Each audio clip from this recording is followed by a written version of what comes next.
Delhi master plan 2041 latest news लेकर हम एक बार फिर आपके सामने हैं। दिल्ली मास्टर प्लान 2041 का ड्राफ्ट सामने आते ही दिल्ली वालों के साथ साथ अर्बन डेवलपमेंट से जुड़े एक्सपर्ट्स भी कई तरह के सवाल उठा रहे हैं।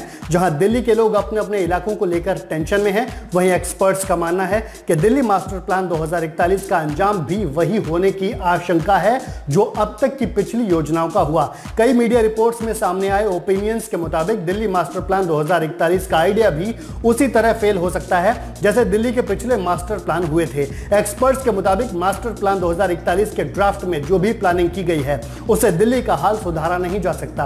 अर्बन डेवलपमेंट एक्सपर्ट्स का मानना है कि इस ड्राफ्ट को बनाते हुए ना तो कुछ नया सोचा गया और ना ही इसे इस तरीके से पेश करने की कोशिश की गई जिससे लोगों का भला हो। आरोप है कि इस ड्राफ्ट का मैटर तक पुरानी योजनाओं से चुराया गया है, यानी चीजें पुराने दस्तावेजों में लिखी गई थी उन्हीं चीजों को हूबहू इस नए ड्राफ्ट में लिख दिया गया। आरोप यह भी है कि इसमें भविष्य की चुनौतियों से निपटने की नीयत ही नहीं है, बस ऐसी बातें लिख दी गई हैं जो लोगों को पढ़ने सुनने में अच्छी लगे। असलियत यह है कि अब तक दिल्ली के लिए मास्टर प्लान तो बनाए गए लेकिन उनकी प्लानिंग को जमीन पर नहीं उतारा गया, यानी कागज पर लिखी योजनाओं पर काम नहीं हुआ। नतीजा यह हुआ कि दिल्ली में अब तक इलीगल कंस्ट्रक्शन पर रोक नहीं लगी।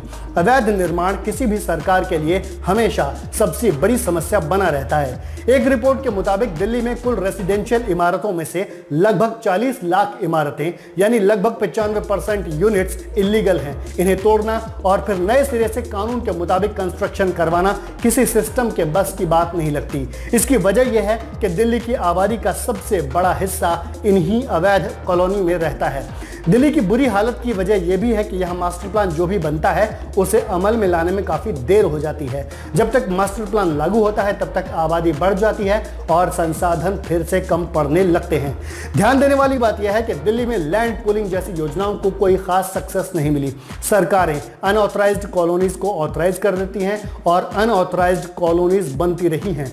यहां तक कि अनऑथराइज्ड कॉलोनीज के लोगों ने भी अपनी प्रॉपर्टी की रजिस्ट्री कराने में कोई खास इंटरेस्ट नहीं दिखाया। किसी भी मास्टर प्लान की सक्सेस के लिए जरूरी है लैंड अवेलेबिलिटी। हाल यह है कि दिल्ली में डेवलप करने लायक जमीन बची ही नहीं है।